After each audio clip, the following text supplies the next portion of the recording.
Hi guys, Flying Pig Games here. So this is going to be a new sort of video we do. I'm basically going to be looking at FSX mods or add-ons. Now they may both be payware and freeware add-ons.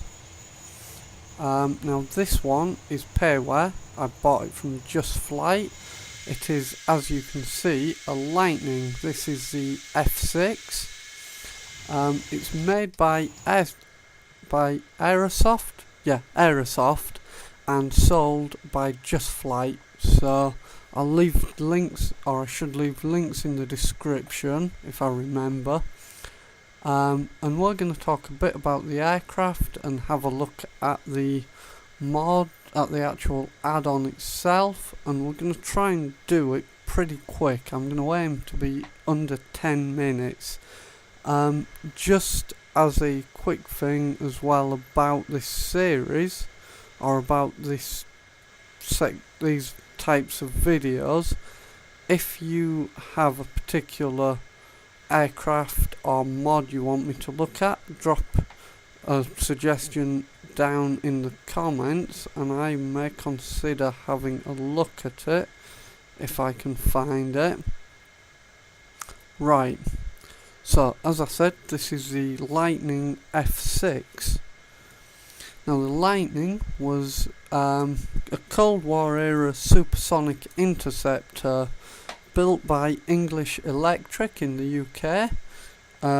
It was also used by the Kuwait Air Force and Royal Saudi Air Force, as well as obviously the Royal Air Force. It first went into service in December of 1959 and was retired in 1988.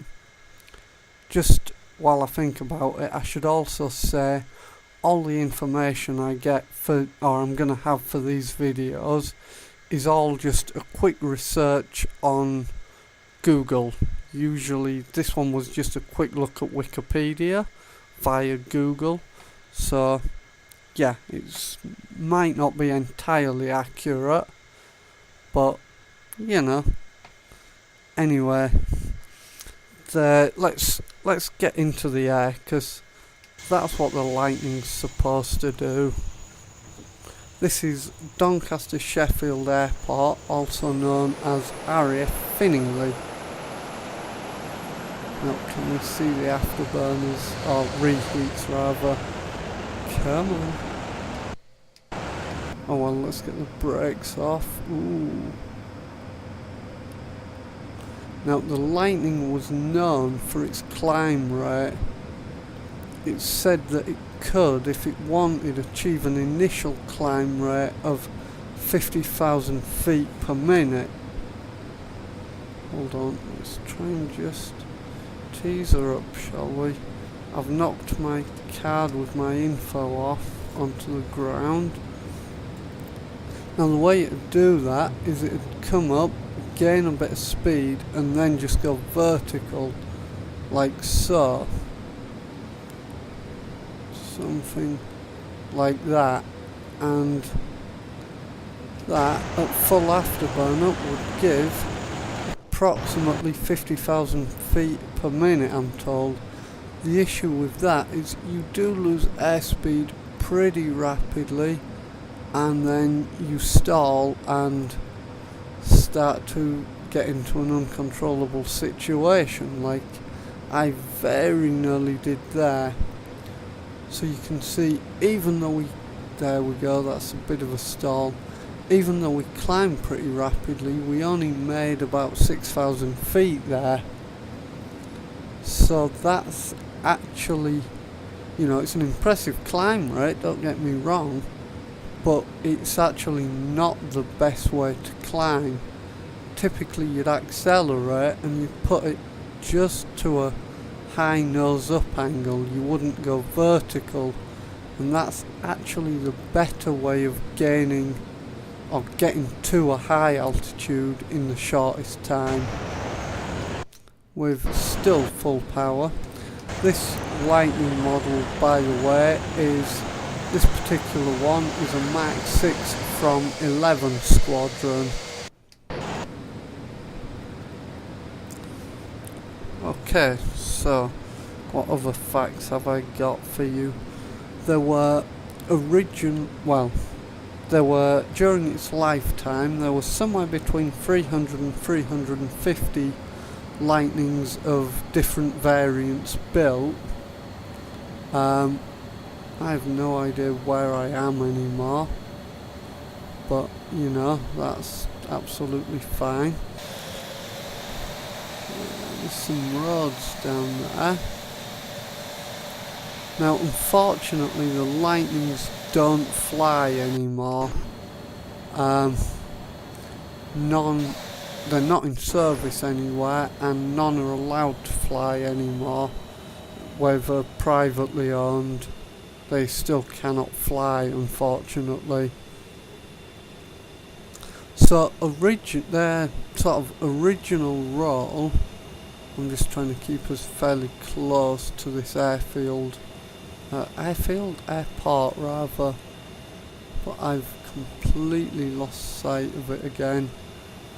Their original purpose was, well, as I've said, they're an interceptor, supersonic interceptor, and they were designed originally to protect cloud bad. I like to see the ground, because then I know where I'm going and when I'm going to hit it. Originally they were used as a defensive force for the home fields of the V-bombers, so that's Victor, Vulcan and Valiant. Now obviously they were the UK's nuclear bombers. Now the only time we're going to use them is if the UK comes under nuclear attack, and the primary targets are going to be those RAF bases where our V-bombers might be stationed. So obviously it's no good having the ability to retaliate if you lose it in the first attack. So these were designed originally to get those V-bombers enough time to get into the air and go and retaliate. But they can be used as just a generic interceptor, and I use generic as loosely as possible because they're awesome, and they are pretty maneuverable, as you would expect from an interceptor.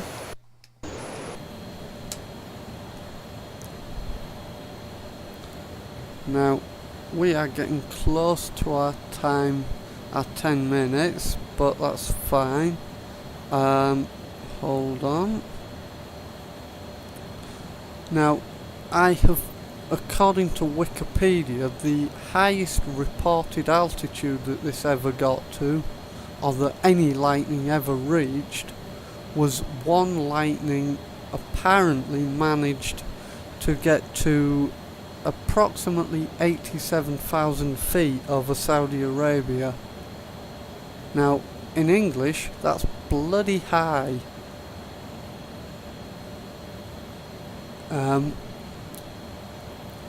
Yeah, that is very high. That's about all I've got for that one. That is surprisingly high. Now the report does say that the controls got very I'm trying to remember how it phrased it.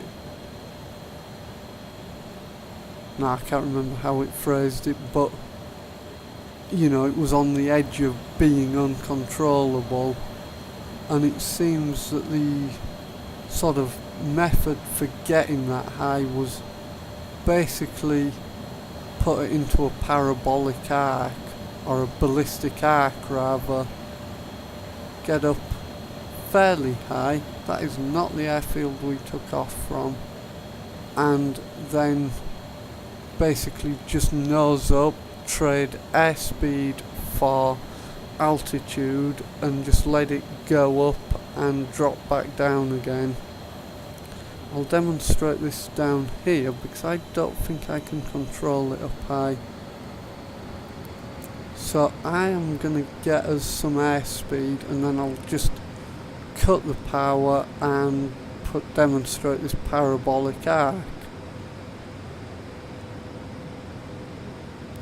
So there, we've got about, let's go for 500 knots, 500, 600 knots, shall we?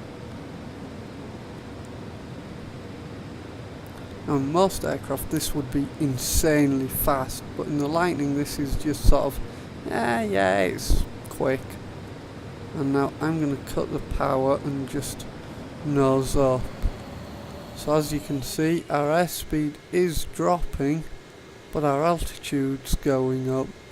So what you do is you just keep going up until your airspeed gets really low.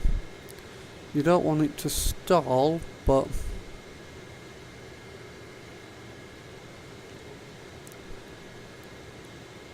now the reason I've cut the power is because pretty much up high the engines start to become less and less effective due to lack of oxygen in the atmosphere, and you need more and more speed because the atmosphere is thinner, so you've got less lift, etc, etc.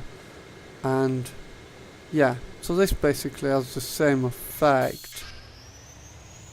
Now you can see we've lost most of our airspeed now, and it's getting very difficult to control. It's about to stall, so at this point we accept it and just let it nose down again.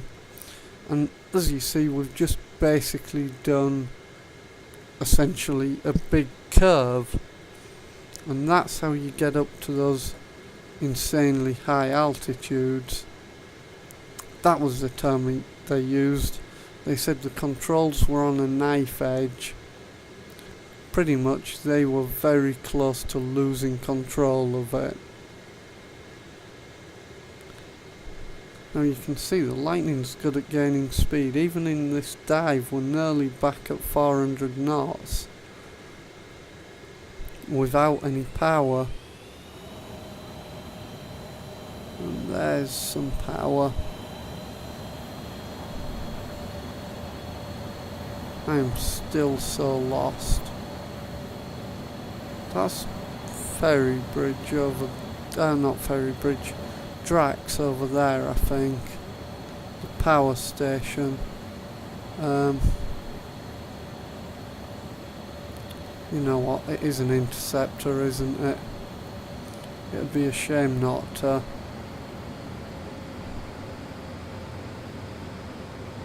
Come on, power up. This Baron 58 is going to get a nice surprise shortly.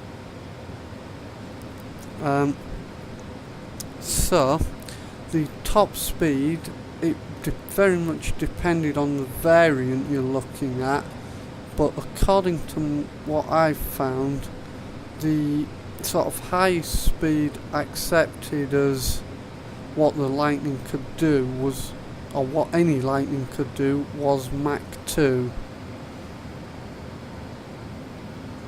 And that's it for facts on I have on the Lightning.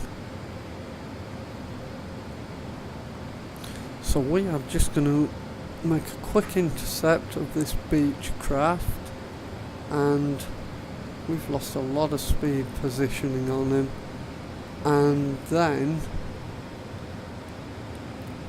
we shall go back and find somewhere to land. Okay, we are going too fast.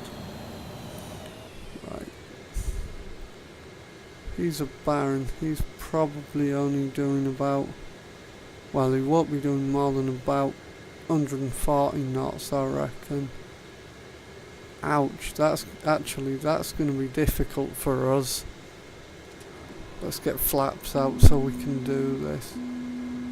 Air brakes out. It's beeping at us because I've got flaps out without landing gear.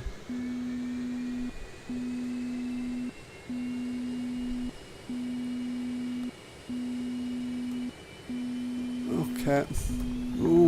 stalling. Okay, let's put the flaps away again.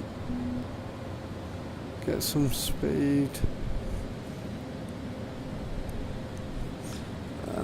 Hang on, let me just check the map and figure out where we are. You guys won't be seeing this, you'll just be seeing a paused thing because Flight Sim or Fraps doesn't like recording the map. So it looks like Doncaster is off to our right. No, sorry, it's off to our left. Alright, that's perfectly fine. Oh, there it is. If I'd just looked, I would have seen the blooming thing, wouldn't I?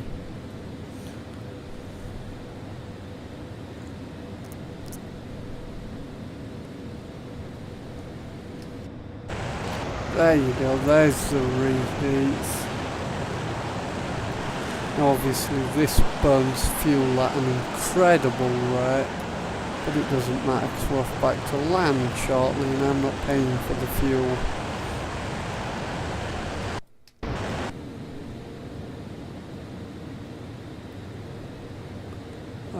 Oh my word, we are at 800 knots already.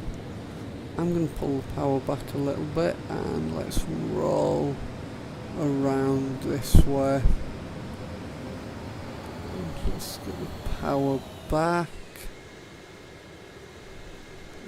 I've completely lost the airfield. Let's get the air brakes out. I would like to lose some speed.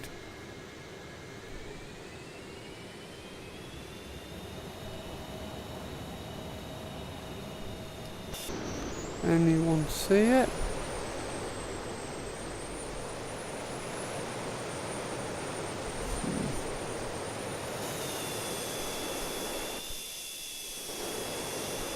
That's not it.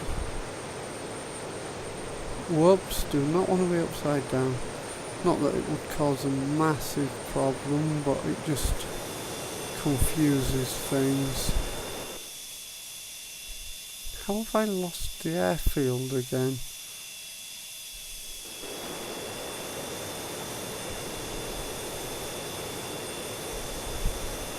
Probably the fact that I'm not flying straight while I'm looking maybe isn't helping me. Oh, wind farms, we've got to not hit them. By the way, you can see the speed brakes open there. I'm going to get rid of them, we don't really want them right now. Alright, you know what, I'm going to have to check the map again.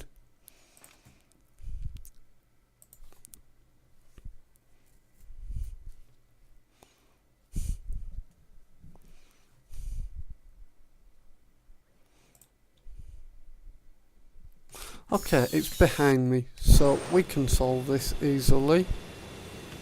What's our speed? 300 knots, we're going to need a bit more than that. Maybe 500 will do it.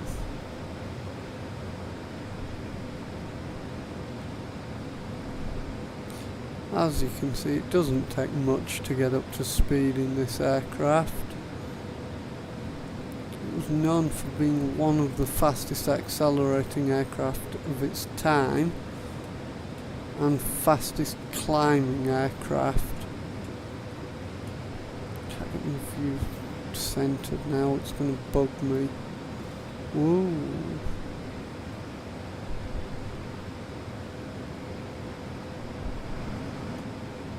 There we go.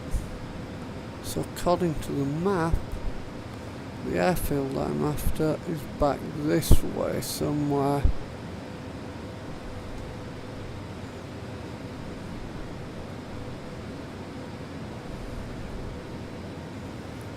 Okay.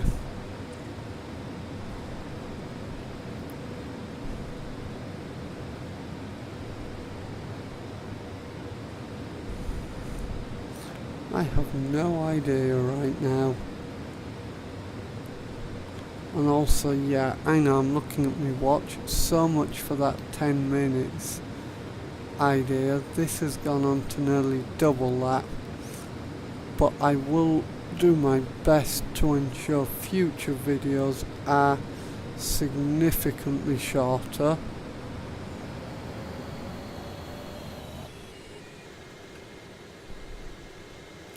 Right, so what we're going to do, you can see we're coming in across the runway, but that's basically because we need to lose a lot of speed to be able to manage this, manage a landing. So, and also because I want to come in low over an airfield, because it's flight sim and no one cares. Just give it a bit of reheat as we go over there, just because again it's flight sim and no one cares. Okay, let's start losing speed. Get the gear out. We're going way too fast really for gear out, but get flaps out.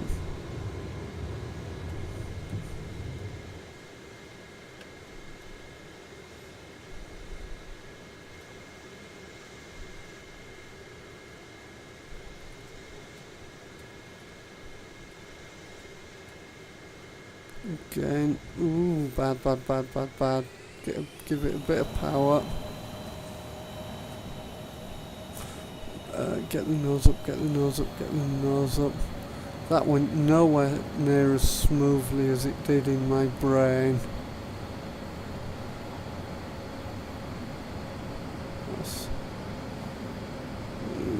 This is... We've completely missed that, haven't we? No, we haven't. I just need to see where we're going. Nose up, nose up. Nope. Yeah, fighter jets aren't my thing, are they? Thanks for watching. If you've got any suggestion as to what aircraft you'd like to see me do, please do leave it below. Bye for now.